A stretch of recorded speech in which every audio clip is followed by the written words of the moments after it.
आपण पाहत आहात सुपरफास्ट 24 तास न्यूज, बातम्यांचा खरा वेग।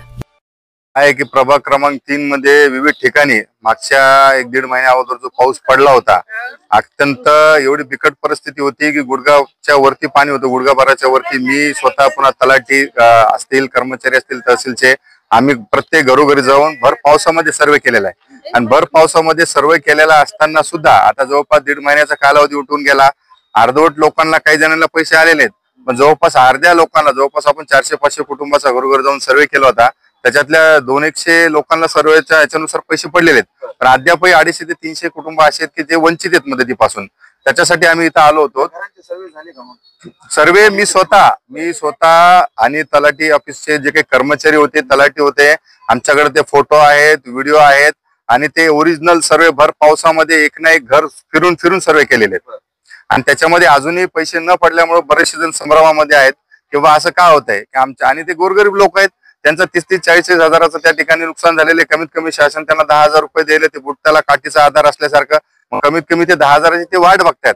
आणि बरेचसे माणसं असे की मोलमजूर करून जगणारे माणसं आहेत।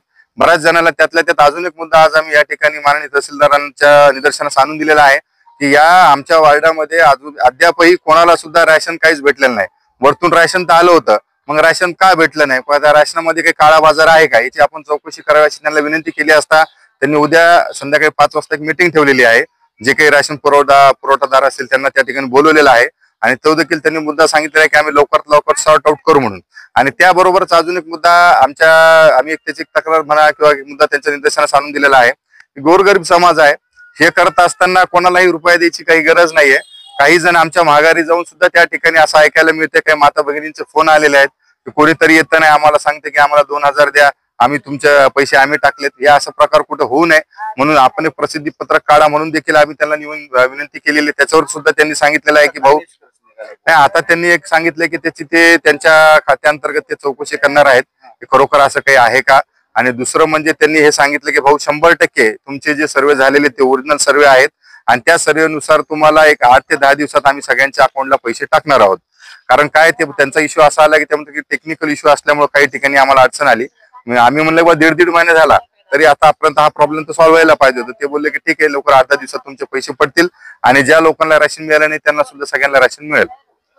पावसात आमच्या इथं सर्वे झालाय, रोडे भाऊ आलते, आमच्या घरात बघितलं, घरात पाणी शिरलं होतं गुडघ्याला एवढ्यानं आणि घरात आमच्या सगळं वाटोळ झालं। आणखी सरकारकडून आमचे पैसे आमचे आले नाहीत, पैसे द्यावा म्हणजे सरकारकडे आमची एवढीच विनंती आहे। आमच्या घरात पाणी शिरले, आम्हाला आणखी राशन आलं नाही आणि सर्वे झालाय, रोडे भाऊने येऊन घरात सर्वे केलाय, बघितलं आमचं सगळं पाण्यामध्ये कपडे, राशन, पाणी सगळं वाया गेले। आमचं 50-50 हजारापर्यंत नुकसान झाले।